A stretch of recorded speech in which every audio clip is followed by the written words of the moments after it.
the number one objection with DaaS tends to be price, right? And that's not to say that DaaS is prohibitively expensive, but I think the challenge that we see in the market is that when folks are evaluating a DaaS solution, they have a tendency to think like, okay, well, I'm doing DaaS as an alternative to going out and buying a new laptop or a new desktop. So if I take the cost of that laptop or desktop, right, let's just say, $1,500, and I divide that by 36, and full disclosure, I can't do that math in my head at this point in the day.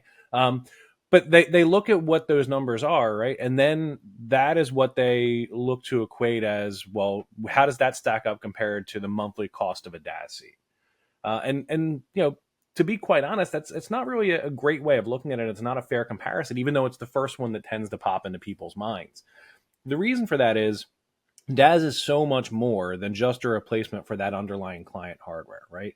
DaaS really is a full stack or a full service IT solution that organizations use in order to, not just provide a place for their users to work, right? A secure workspace where they actually log in and run their applications and access their data, but a way of doing that with security, with increased mobility, right? So you can do that whether you're in the office or remote. So true embracing of the hybridized workforce.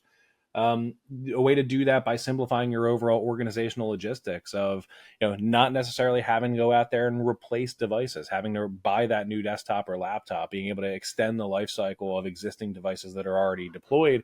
And for organizations that can support it, certainly going the route of BYOD and allowing users to bring their own devices into the environment too. So DaaS really affords an organization, a number of key benefits that go along with that hardware replacement side of things.